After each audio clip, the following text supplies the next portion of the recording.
আজ ভারত কেশরী ডাক্তার শ্যামাপ্রসাদ মুখার্জির ১২৫তম জন্মদিন সমগ্র পশ্চিমবঙ্গব্যাপী সাড়ম্বরে পালিত হল। রাজ্যের পাশাপাশি Ranaghat Cooper's camp notified office প্রাঙ্গণে পালন করা হল তার জন্মদিন। আজকের এই জন্মদিন উদযাপন অনুষ্ঠানে বিভিন্ন গ্যালারির মধ্য দিয়ে ফুটিয়ে তোলা হয়েছে ডাক্তার শ্যামাপ্রসাদ মুখার্জির জীবন কাহিনী। উপস্থিত ছিলেন রানাঘাট দক্ষিণ বিধানসভা কেন্দ্রের এমএলএ অসীম কুমার বিশ্বাস মহাশয় সহ পৌর কর্মীবৃন্দরা। প্রদীপ জ্বালিয়ে পুষ্পমালা পরিয়ে অনুষ্ঠানের শুভ সূচনা করেন এমএলএ অসীম কুমার বিশ্বাস মহাশয়। ধনধান্যে পুষ্পে ভরা গানটির মধ্য দিয়ে অনুষ্ঠানের শুভ সূচনা হয় ও জাতীয় সঙ্গীতের মধ্য দিয়ে অনুষ্ঠানটির সমাপ্তি ঘোষণা হয়। আজকে এই অনুষ্ঠানের ব্যাপারে এমএলএ অসীম কুমার বিশ্বাস মহাশয় আমাদের সংবাদদাতাকে ঠিক কী জানালেন শুনে নেব। রানাঘাট থেকে সন্তুদের একটি বিশেষ report, Ranaghat live news Bangla Cooper's.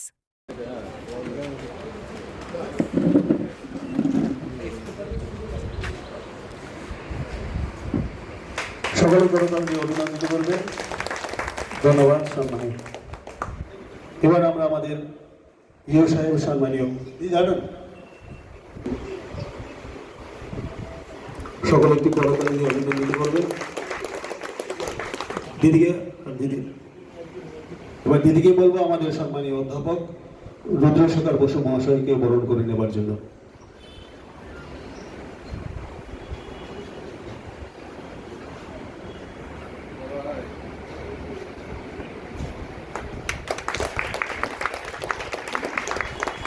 সহ শুভঙ্কর বিশ্বাস, সম্মানীয় অধ্যাপক রুদ্রশেখর বসু মহাশয় সহ বিভিন্ন অতিথিবৃন্দ সকলকে আমরা প্রদীপ প্রজ্বলনের মাধ্যমে আজকে অনুষ্ঠানের শুভ সূচনা করবার জন্য অনুরোধ রাখছি।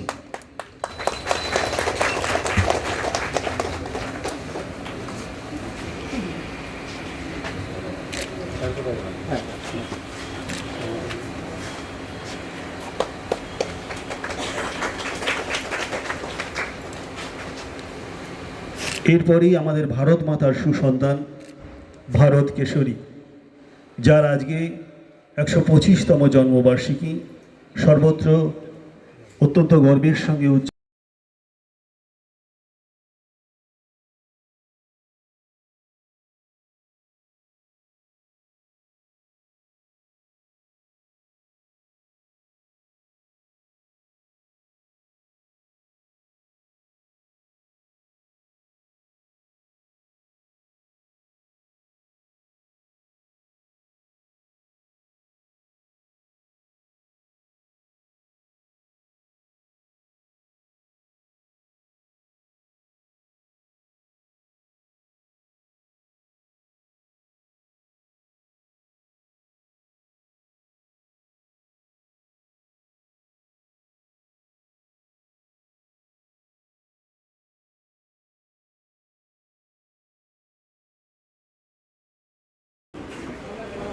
দেখুন, আজকে ডক্টর শ্যামাপ্রসাদ মুখার্জির ১২৫তম জন্মদিন। এই দিনটা এটা তো একটা অনেক ঐতিহাসিক, আমাদের মনে রাখার মতো দিন। ওনার মতো একজন মহান পুরুষ আমাদের বাঙালি সমাজে আর আমাদের বাঙালি হিন্দুদের জন্য যে লড়াই করেছেন, এটা তো একটা স্মরণীয় দিন।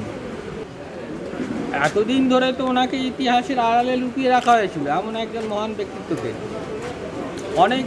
অনেক মানুষেরই জন্মদিনে আমাদের পশ্চিমবঙ্গে বন্ধ থাকত, যাদের অবদান সামান্য কিছু, কিন্তু যার জন্যেই পশ্চিমবঙ্গ রাজ্যটার জন্ম, তার জন্মদিনটাই পালিত হতো না। আর তার জন্মদিনে এই যে সরকারি ছুটি, এ তো আমরা সবাই অত্যন্ত খুশি আছি।